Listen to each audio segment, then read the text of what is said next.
أعوذ بالله من الشيطان الرجيم. بسم الله الرحمن الرحيم. الحمد لله الذي أنعمنا بنعمة الإيمان والإسلام. أشهد أن لا إله إلا الله وحده لا شريك له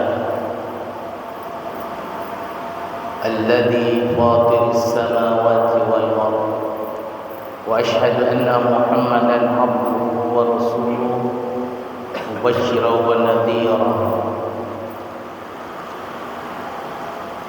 وبعد، bersyukur pada Allah Subhanahu wa taala dan bersalawat kepada Muhammad sallallahu alaihi wasallam. Jamaah zuhur yang berbahagia, pada waktu yang siang ini dan waktu yang pendek ini, mari bersama-sama kita kembali untuk saling mengingatkan agar kita semakin dekat dan semakin takar Allah Subhanahu wa taala. Pada kesempatan ini kita akan mengulas tentang perlu memaksimalkan apa yang diberikan Allah. Sementara itu judulnya pada kesempatan kita hari ini adalah tidak mengindahkan perintah Allah. Jamaah yang berbahagia, Allah Subhanahu wa taala memberikan kepada kita perlengkapan tubuh yang kita miliki ini. Perlengkapan seluruh tubuh kita ini diberikan Allah dalam rangka untuk mengikuti apa-apa yang diperintahkan oleh Allah dan sebagaimana juga mengikuti sunnah yang telah diajar oleh Rasulullah SAW. Kenapa kita mesti mengikuti apa-apa yang diperintahkan Allah?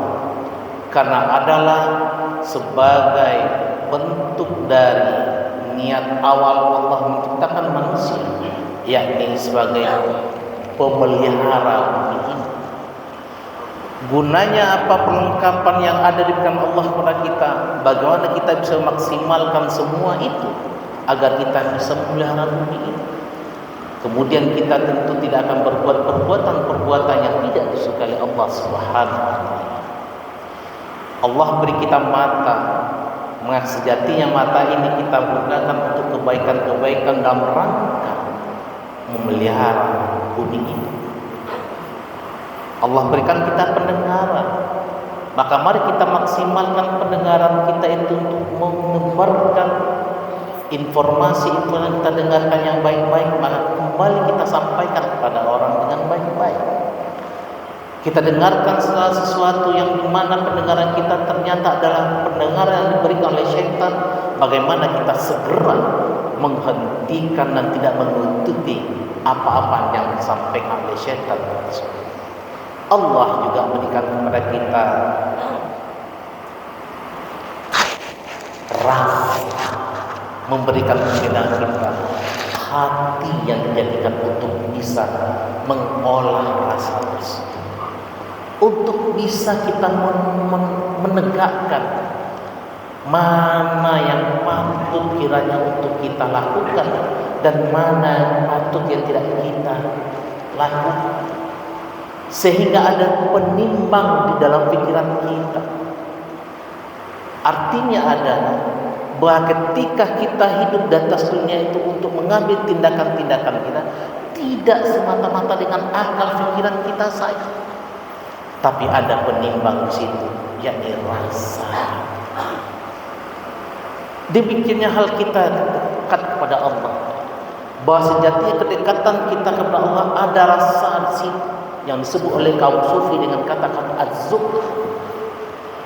Maka proses untuk menimbulkan, menanamkan zuhd tersebut ke dalam hati, maka perlu kita memaksimalkan mata kita, telinga kita tersebut. Ternyata pada realitas kehidupan kita, mulai sejak Nabi Adam diciptakan, diawali dari anak beliau berdua, sudah mulai terjadi tidak memaksimalkan apa yang diberikan oleh Allah tersebut. Punya mata, punya telinga, punya perasaan, tidak memaksimalkan.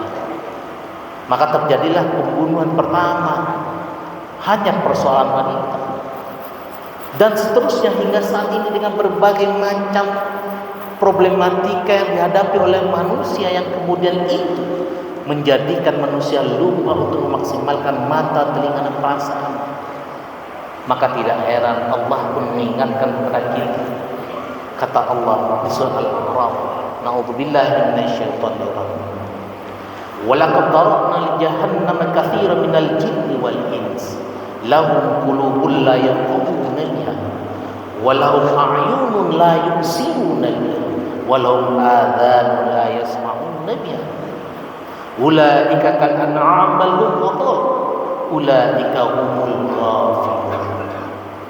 Allah ingatkan kepada kita, dan sesungguhnya yang menjadi bahan bakar di neraka itu ada terdapat dari jin dan manusia.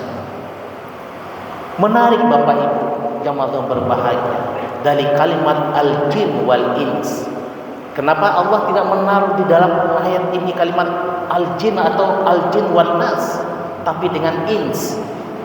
Inilah maksud Allah mengingatkan kepada kita bahwa kita itu manusia yang punya akal, beda dengan Anas.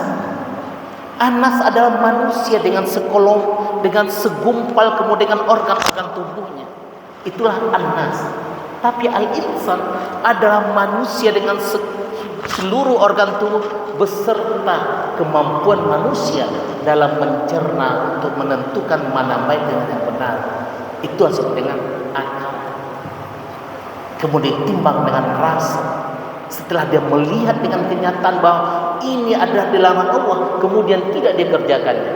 Tetapi kalau dia melihat ini dilarang Allah tapi masih dia kerjakan, dia tidak memaksimalkan apa yang diperintahkan Allah di dalam Al-Quran maupun yang didengarkannya dari sunnah-sunnah Rasulullah SAW. Maka yang menjadi pembanding, menjadi pembeda antara kita ini dengan manusia-manusia yang tidak memiliki ilmu pengetahuan, yang tidak maksimalkan pikirannya, sama halnya dengan yang disebut dengan binatang. Orang-orang di Timur Tengah sana mengatakan, laula ilm lakanna nasi kal bahaim. Kalau bukan karena ilmu pengetahuan, maka manusia laksana bagaikan binatang. Maka sejatinya mari kita maksimalkan, kita isi pikiran kita ini dengan ilmu pengetahuan sehingga kita memahami dan kita mengerti mana yang diperintahkan oleh Allah dengan pengamatan yang baik, dengan pendengaran yang cukup, kemudian dengan rasa yang kuat, sehingga kita bisa menjalankan agama ini sebagaimana yang diinginkan oleh Allah dan Rasul. Kemudian itu juga dalam rangka menjaga diri kita agar kita tidak terjerumus ke dalam perbuatan-perbuatan setan.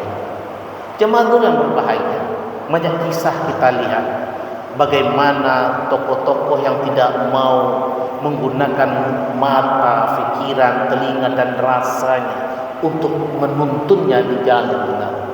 Lihatlah bagaimana Firaun dengan kesombongannya, walaupun diberikan oleh Musa, dipaparkan oleh Musa bagaimana konstruksi keimanan yang baik dan benar, tapi apa yang dikatakan oleh Musa, oleh Firaun, dia tidak mengakui apa yang dikatakan oleh Musa. Dia justru mengatakan dia yang lebih hebat, dia yang Tuhan, bisa membunuh, bisa menghidupkan. Bagaimana dia ingin menghidupkan seseorang? Dia tidak bunuh, maka dia bisa hidup. Begitulah cara berpikir dimunculkan oleh Fir'aun yang kemudian Allah lempatkan dia di tengah lautan karena ketidakmampuannya untuk memaksimalkan pikirannya, matanya, dan rasa serta telinganya untuk kebaikan di atas dunia ini.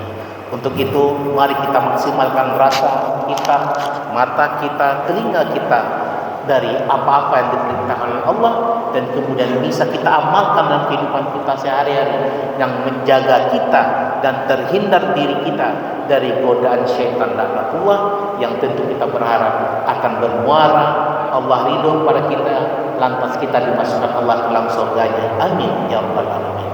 Mohon maaf. Assalamualaikum warahmatullahi wabarakatuh.